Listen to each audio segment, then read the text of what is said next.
আসসালামু আলাইকুম। আদাব। দেশের আইনশৃঙ্খলা পরিস্থিতি নিয়ে এবং স্বরাষ্ট্রমন্ত্রীর পদত্যাগের দাবিতে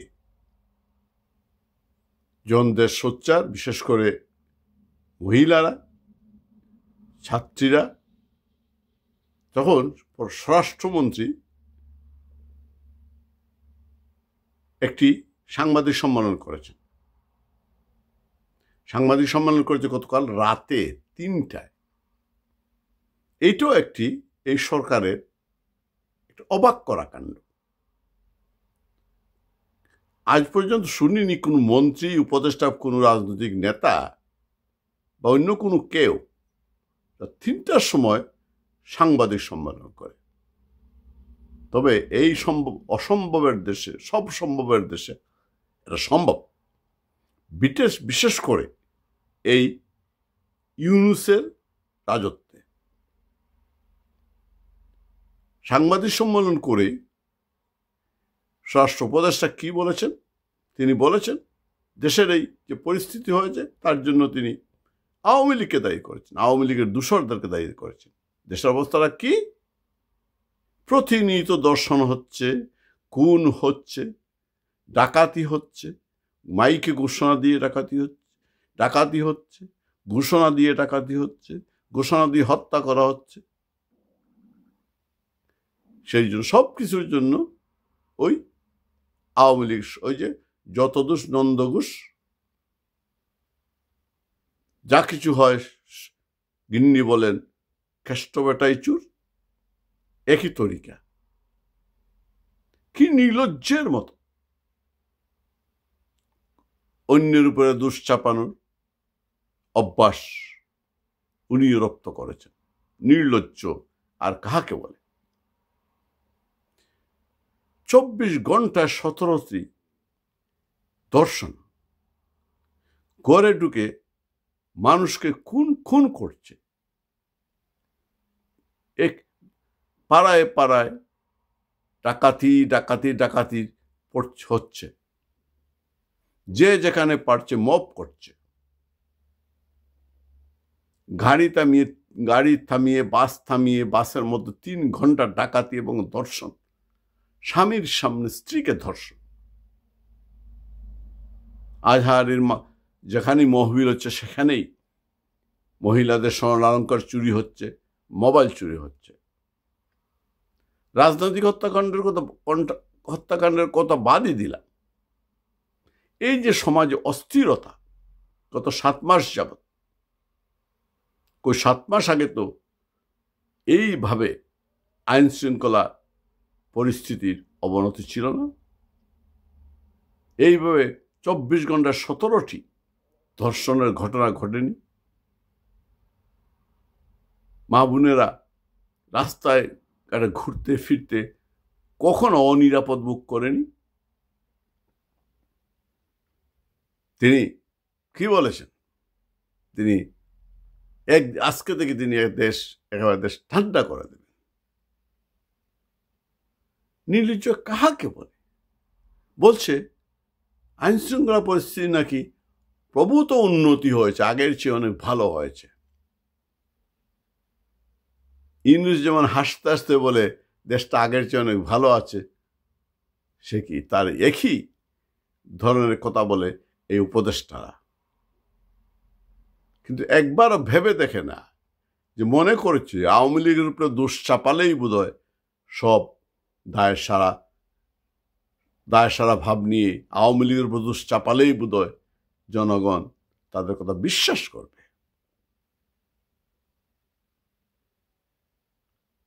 আইন শৃঙ্খলা পরিস্থিতি যদি উন্নতি হয় তাহলে আজকে আবার কক্সবাজার বিমান ঘাঁটিতে হামলা হলো কেন? বিমান বাহিনীর বিমান ঘাঁটিতে হামলা হলো কেন? একজন মারা গেছে। আওয়ামী লীগের উপরে দোষ চাপালেই যদি সব লেটার চুটে যেত, তাহলে গতকালকে যখন স্বরাষ্ট্র উপদেষ্টা সাংবাদিক সম্মেলন করছিল, প্রায় ওই সময়েই ঢাকায় সম্ভবত রামপুরায় একজন ব্যবসায়ীকে স্বর্ণালঙ্কার ব্যবসায়ী গুলি করে প্রকাশ্যে হত্যা করেছে। এই বিষয়টা একবারও স্বরাষ্ট্র উপদেষ্টা আওয়ামী লীগের দোষ দেওয়ার আগে ভাবলেন না এই দেশের মানুষ আহাম্মক নয়। ক্ষমতা এসেই জঙ্গিদের মুক্ত করে দেওয়া, ক্ষমতা এসেই জেল থেকে শীর্ষ সন্ত্রাসীদের মুক্ত করে দেয়া, কেন একবারও কি এই বিষয়টা বিবেচনা নেয়নি এই সরকার? যারা মুক্ত হলে দেশের অবস্থা কি হবে? সব দোষ পুলিশের উপরে দিচ্ছে। পুলিশ কেন কথা বলবে? পুলিশ কেন অ্যাকশনও যাবে? পুলিশ যখন মারা যায়, পুলিশ হত্যার বিচারের ব্যবস্থা হয় না, বরং পুলিশকে যারা হত্যা করেছে তাদেরকে ইন্ডেমনিটি দিয়ে দেওয়া হয়েছে, ওদের বিচার করা যাবে না। এই যে আজকে কক্সবাজারে আবারও বিমান ঘাঁটিতে হামলা, অতীতে কোনো দিন সেরকম হয়েছে বলে আমাদের জানা নেই। কেন? এই সবই হচ্ছে ওই মব কালচারের বহিঃপ্রকাশ। এই যে আপনাদের এই স্বরাষ্ট্রমন্ত্রী, তোদের যে কতিপয় সমন্বয়কের নেতৃত্বে, কতিপয় জঙ্গির নেতৃত্বে সারা দেশে মব জাস্টিস করে মানুষের মধ্যে একটা মব কালচার সৃষ্টি করা হয়েছে,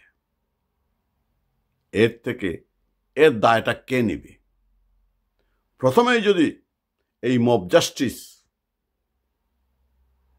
কঠোর হতে দমন করা হতো, যদি পুলিশ হত্যার যেই করো পুলিশ হত্যার বিচার প্রক্রিয়া শুরু হতো,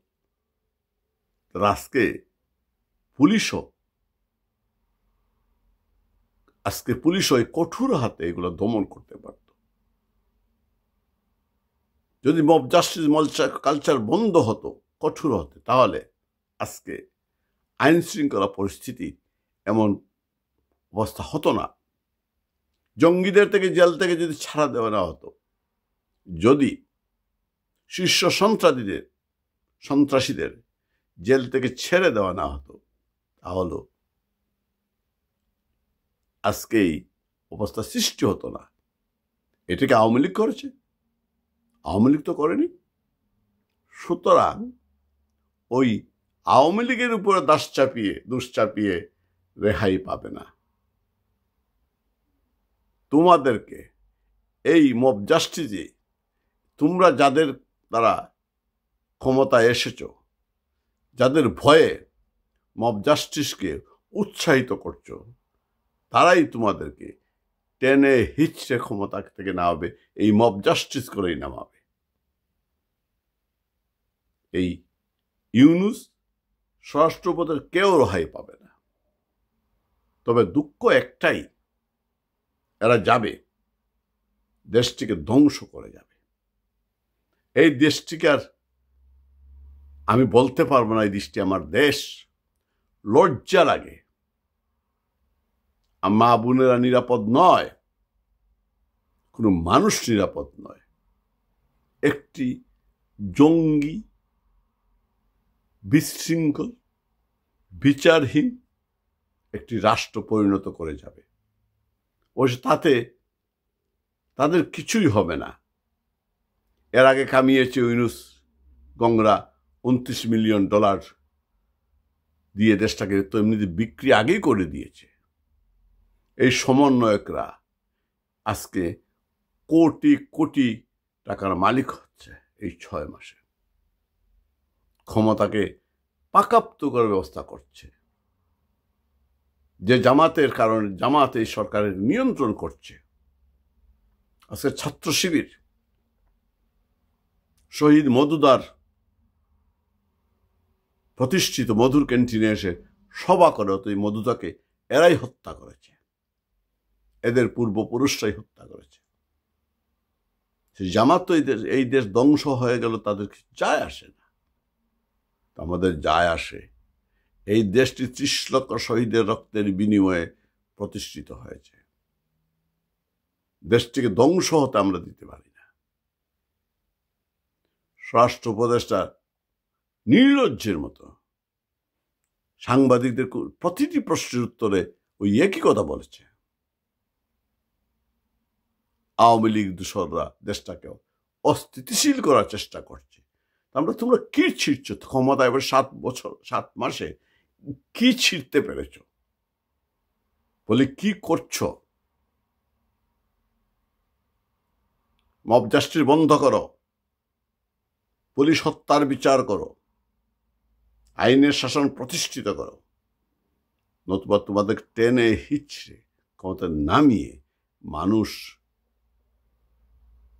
তোমাদের সবাইকে শুলে চড়াবে, তোমাদের সবাইকে চামড়া ছিলে নেবে। এই দেশের মানুষ যখন জাগবে তখন পালাবার পথও পাবে না। সবাই ভালো থাকবেন, সোচ্চার হন, দেশটাকে বাঁচান। দেশ আমার, আপনার, সকলের। এই ইউনূস এবং গংদের যত তাড়াতাড়ি পারেন ক্ষমতা থেকে বিতাড়নের ব্যবস্থা করুন। জয় বাংলা, জয় বঙ্গবন্ধু।